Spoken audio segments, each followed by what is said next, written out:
Hello and welcome back to another Rush Duel Links video. Today we have a new forbidden/limited list and skill balance. Now this is coming off the back of the recent KC Cup, so we're not expecting anything huge in terms of rush, but Konami have been known to do speed hits after the GRF and rush hits after the KC Cup, so we are going to take a look and see if there are any changes. So first things first, let's take a look at the forbidden and limited, and it looks like we're hitting some of the FTK shenanigans, some of the really unfun stuff. Okay, Dragias is getting hit. I mean, obviously we're here for the rush, so we're going to see if there's anything interesting going on in the rush section. And it looks like there is not. Now, unfortunately, I have been playing a little bit of speed lately, and it looks like some of the floodgates weren't hit, which just kind of sucked. I was really hoping that DDG would get hit. But again, we're here for rush, so let's take a look over at the skill rebalance and see if anything happened there. If there isn't, then obviously this is going to be a really short video, or just not even uploaded at all. Okay, Lyrolusk. Dimension Grass. Oh, Chivalrous celerity. The skill will be revised as follows to reduce the high consistency of Chivalrous celerity deck. Okay. Dragias Nova. This skill will be adjusted to reduce the consistency of fusion summoning. And Infinite D Live. This skill will be revised as follows to reduce the consistency of psychic decks. Okay, so basically we're trying to hit the consistency in all three of these decks. Now, what do we want to see from this? Well, Chivalrous celerity really should only let you summon Gaia fusion monsters. That's the big thing we wanted last time. We were shocked that did not happen last time. Other than that, I don't know if it needs another hit. It says it's hitting consistency. I don't know if that just restricting it would do that. So maybe there'll be, I don't know, changing the cards you can search with it or something. Dragias Nova, the hit I really want to see changed is that you can't get two cards in one turn.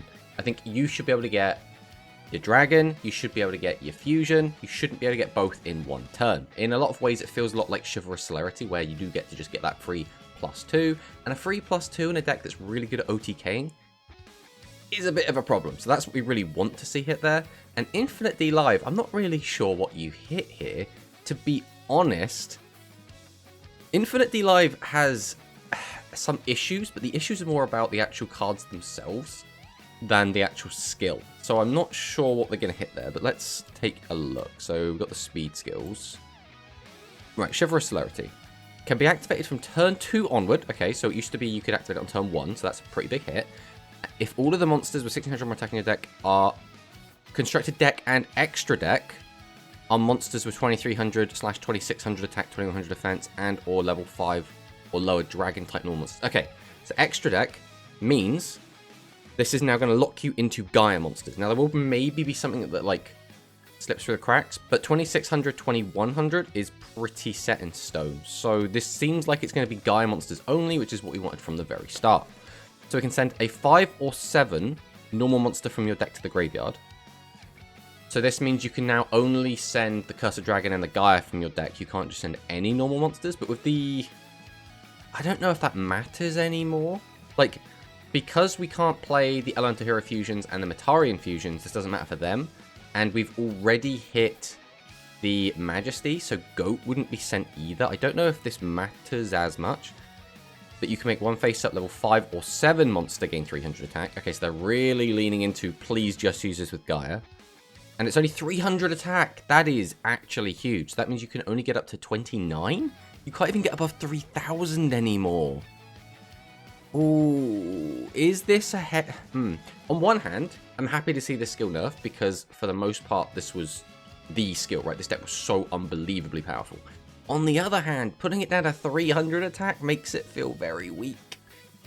I think if this was 400, it would be a lot better. 500, I think, was the minimum for this to still be like really good.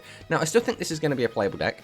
But this feels like very heavy nerfs after the last hits that it got, which felt like a slap on the wrist. So, to the end of this turn, then you can add 1 normal monster and 1 polymerization from your graveyard to your hand once per duel.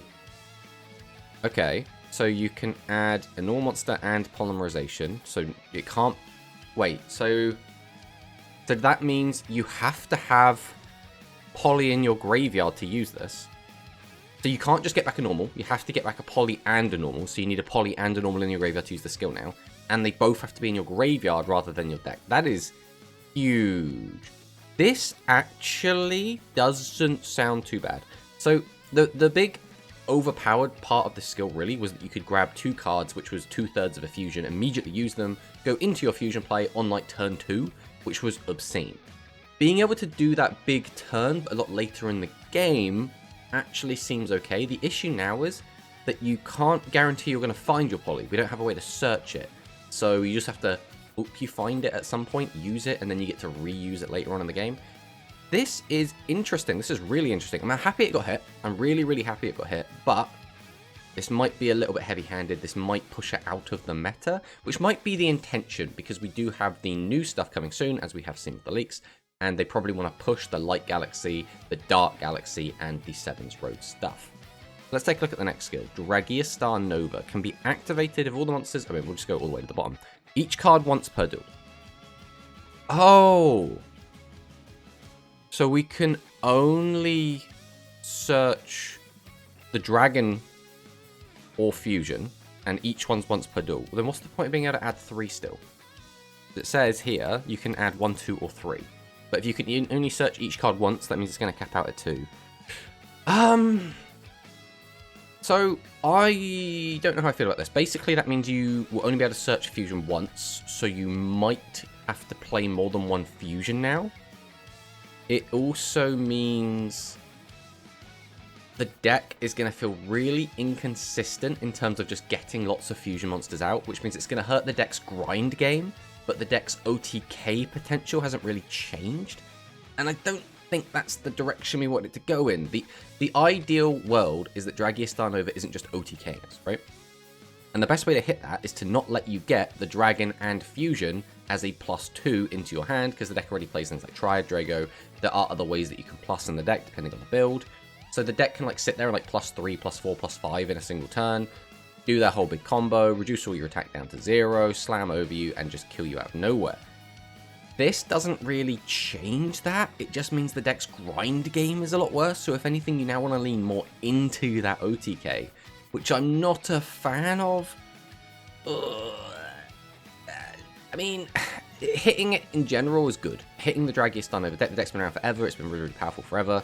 I think it's fine to hit it. I don't think this is the way I would have hit it, but maybe this is enough to either dissuade people from playing the deck or maybe just weaken it so that it's not going to be as good. We'll have to wait and see. And then last but not least, we have Infinite D live, and we can shuffle 1 card from our hand into the deck. So this is instead of discarding a card. Okay. So this doesn't change a lot. The issue here is that it can change kind of the way that your turn unravels. A lot of the time, if you open, for example, a Prima Katana, you can discard that, and getting that set up in your graveyard is really, really good to set up your other plays. You could also do this with Candy, where you want it in the graveyard early, because then it turns on things like Iceport Bear, it turns on things like Jump Start. So this is going to hurt the deck, but not in a huge way, right? The deck is still going to function, it's still going to do exactly the same thing it did before. It's not really... I mean, a lot of the time this isn't actually going to have much of an impact at all, but this is still a significant change. This is going to make the deck feel a little bit worse, but this really does kind of feel like a slap on the wrist. Now, in some situations, this is going to be huge, right? If you, for example, open up your Prima Katana, now you're sending Prima Katana back into your deck, which now means you would need an extra activation of your skill to get your Prima into the graveyard, and that can be a little bit frustrating. We'll have to see how exactly this works out. But overall, I think Infinite D Live getting hit is fine. The deck has been really, really strong. I think Dragias Nova getting hit is fine. Again, I'm not a big fan of the way they hit these skills, but I do like the fact they were hit. And celerity, I think this is really, really important. I think Gaia, I don't know if it's going to be dead, but it's going to be significantly weaker. Like, actually significantly weaker. I think the big issue I have with this is lowering it down to a 300 attack boost, but that might be fine. It basically means that you now just have to rely on reducing your opponent's monster's attack with things like TSA, or boosting your own monster's attack with something. So we'll have to see how this actually plays out. But overall, I'm quite happy. I think hitting the good decks is something we've been wanting for a while, and Konami have really not wanted to do. They've been kind of in the power creep, just print cards that are better, make cards that are just stronger than the last ones. And it's been a bit tiring lately, but now hitting these actual stronger decks is a step in the right direction. So I'm quite happy with this. But thanks for watching the video, and I'll see you next time.